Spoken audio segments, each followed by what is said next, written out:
MVP selection is one of the most hotly debated topics in sports, and the LCS is no different. I'm not going to try to convince you why one specific player should get MVP for Spring 2021 in the LCS. I'm going to give you 5 viable options, because I think the candidate list was pretty wide open this split. Before we dive in, I need to remind everyone that MVP is a regular season award, so playoffs don't count. I also have to give my definition of what an MVP is, because that always warps these discussions. To me, the value of an MVP is measured by how difficult they would be to replace. If you removed the player from their team and put in someone average, how much would it set the team back? If you want to define the award differently, go right ahead, but that's the premise I've used for these selections and for my official ballot. Let's get to the list. Many people's lists are going to start with Elfari, and we're going to do this alphabetically and start with him too. The import top laner is one of the strongest contenders for MVP, not only because of how much individual skill he showed throughout the regular season, but also because of how much Team Liquid invested into him with their game plans and trusted in him as a win condition. He stood head and shoulders above the other top laners in the regular season in laning outcomes and damage share, which shows just how well he generated leads and then how effectively he applied those leads to carry games. If you define MVP as the player who accomplished the most with the most resources, which is how some people approach their selection, then Elfari is unquestionably the right pick, but under my criteria, he's also a very good candidate. Next up is last spring's MVP, Blaber. He's back in the running this spring after leading all junglers in first blood rate, CS per minute, and damage per minute, and finishing second in KDA and kill participation. Those are great numbers across the board, but what really made Blaber stand out was his frantic activity all around the map. Blaber does a great job of finding openings to attack every lane, usually pressing forward onto the enemy side of the map to do it.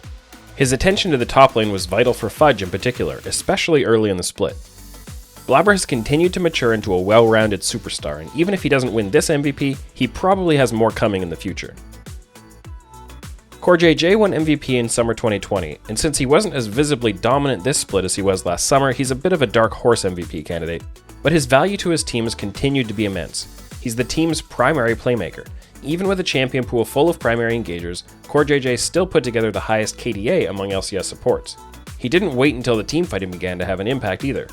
CoreJJ had the second best early game golden experience stats among LCS supports, and the only reason Huhi had higher GXT was because of how much more he got to farm while FBI played Senna.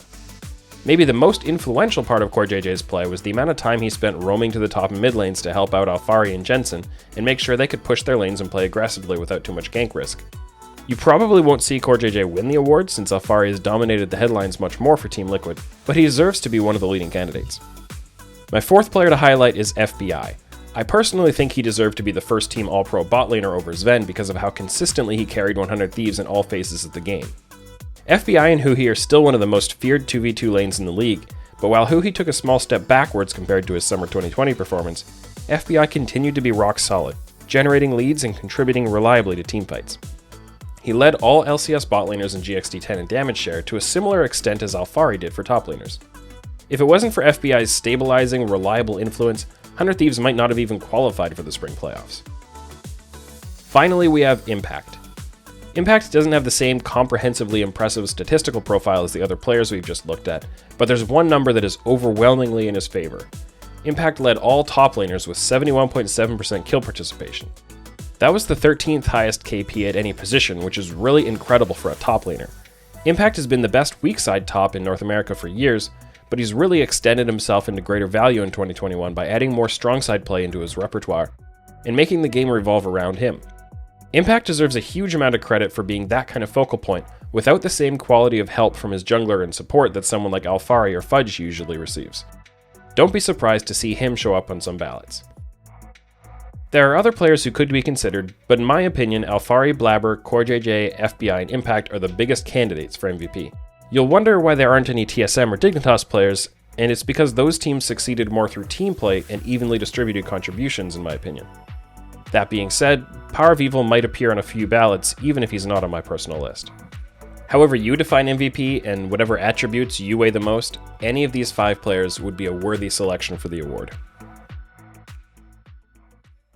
What is your favorite type of pie? Well, if you answered cherry, and even if you didn't answer cherry, boy do I have some good news for you. Alienware has now done the first ever mechanical keyboard laptop situation as a collaboration with Cherry. So when you guys hear about like Cherry keys or whatever, you can now get those on as an upgrade, an optional upgrade on the M15 and M17 laptops. It's just got announced this week as I'm filming this outro. So go check them out over at alienware.com/Travis. There's a link in the description below. But it's kind of cool because, a lot of people, they don't, especially gamers, they want that kind of mechanical feel.